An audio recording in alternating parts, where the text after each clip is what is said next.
It is a great honor to introduce today's esteemed speaker, who will be joining us virtually. We are privileged to have with us Dr. Annette Weber, the European Union Special Representative for the Horn of Africa. Dr. Weber brings 2 decades of expertise in international diplomacy and African security affairs. Her extensive career has been dedicated to conflict resolution, mediation, fostering regional stability, particularly in the Horn of Africa. In her current role as EU Special Representative, Dr. Annette Weber has been instrumental in addressing complex crises in the region. She works tirelessly to promote sustainable peace and security, developing a comprehensive strategy, navigating the intricate of dynamic regional conflict. Her efforts are crucial in fostering stability and cooperation in the Horn of Africa.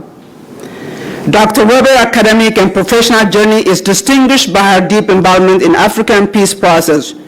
She holds robust background in African studies and conflict management, has consistently contributed to advancing peace initiatives across the continent.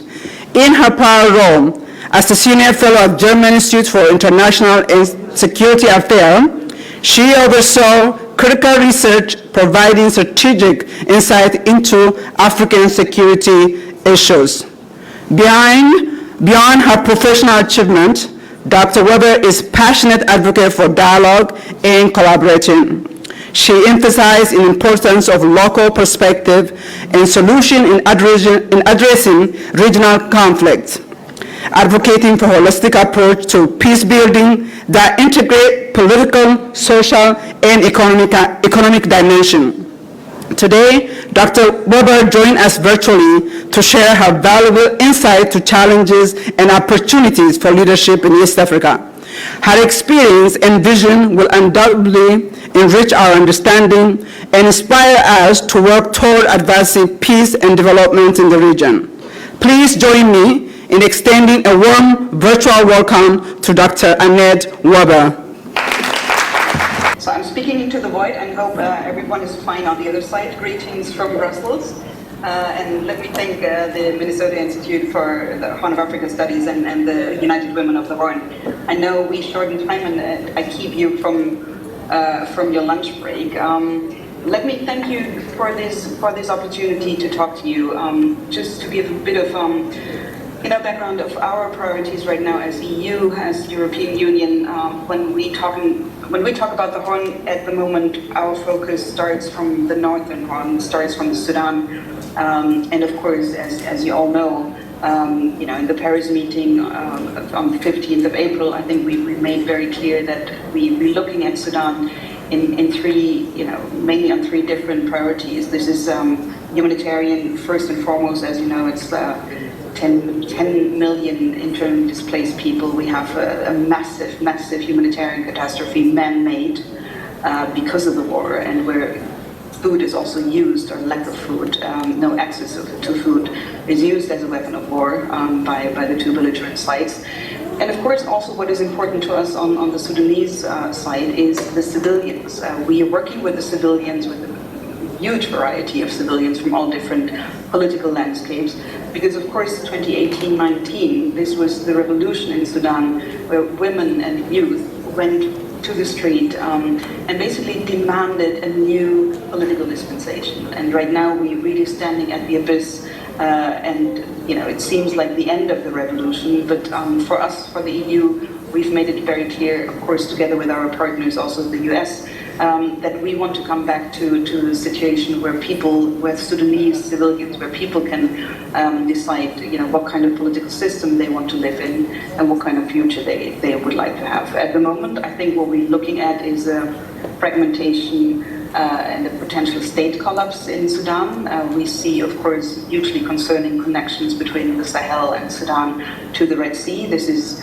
of great concern to us directly, because of course the Red Sea is important to our freedom of navigation, but it's even more concerning because we see more and more ungoverned spaces in Sudan, and people, the citizens of Sudan, who have no one to turn to, not for services, not for support, not even for access to humanitarian aid. So this is really the key concern that we're dealing with right now. And of course, thirdly in this is the need for negotiations. We seem to step further and further away from potential negotiations. Both sides, both belligerents, believe that they can have a military solution. And I think this is where we all need, Sudanese voices. We need the region. We need everyone to send the very same message. This war has to stop in Sudan. The civilians have to come back to power, and we need to urgently have humanitarian access for the population there. I think these are really the key concerns we're looking at right now. I did mention the Red Sea already. I think the spillover for us, of course, is quite difficult, and it's quite concerning. We, of course, also see a regionalization and an internationalization of the war in Sudan, even more than what we have seen during the war in Ethiopia. We see the region being directly, massively affected, South Sudan without an economy at the moment. And of course, an internationalization, support for the two belligerent sides, but also internationalization in terms of a move by the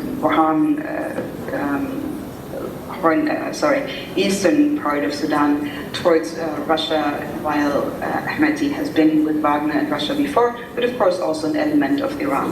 That is not just concerning to ourselves and the region, but of course also to the other side of the Red Sea, to the Gulf. And I think this is where our interest, of course, has been for the last years and decades to help build a stronger regional connectivity. As you know, as EU, this is really the basic DNA where we found together through regional economic integration, through issues that are of mutual benefit, cross-border integration, cross-border trade, coming from most brutal war in the Second World War here, coming into a realization that as a region, connected as a region, we are much stronger. And I think this is, of course, what we're also looking at in the Horn of Africa with the attempt in the Horn of Africa initiative to build cross-border infrastructure, but also, and I think this is where the question of the region, regional entities, IGAD and others, but of course also the population in the region, those in the diaspora, is quite relevant. How do you want the region to look like? What kind of regional economic integration are you looking at? What kind of regional security architecture are we looking at? Are you looking at? And I think this is where we've seen 17 years ago the region acting under the auspices of the African Union on the threat of Al-Shabaab in Somalia.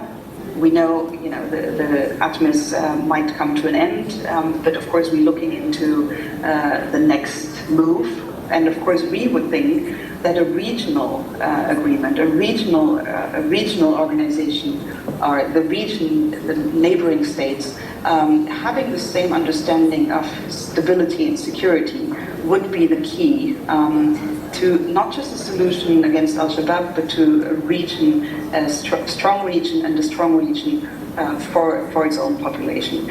If I can come back on Sudan, I think this is also where we need the people from the diaspora, from the Horn, to have a strong voice, to have that voice that sends the message to the belligerents that this war is not helping anyone, not even themselves, but of course also that there is a different hope and a different future for the people of Sudan and for the people of the Horn of Africa out there. And I think this is something we hope to do together with you, to do together with the diaspora also in Europe, but of course, first and foremost, to do together with the Sudanese who are in and around Sudan.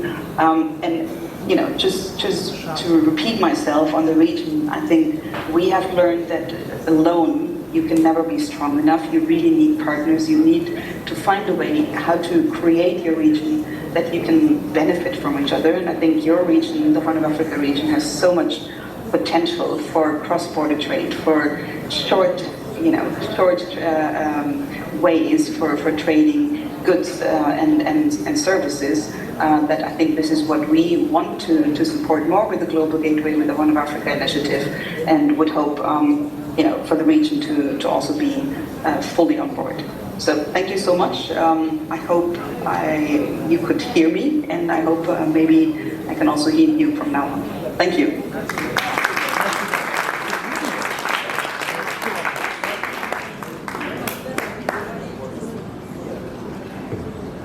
Thank you, Dr. Annette Weber, the European Union Special Representative for the Horn of Africa, for joining us virtually. And I know it's pretty late in Brussels. We're going to proceed for lunch. Lunch will be had here. And then in the second half of the day, we'll be joined by Mayor Jacob Frey and other important guests. Thank you, guys. Thank you, Dr. Annette.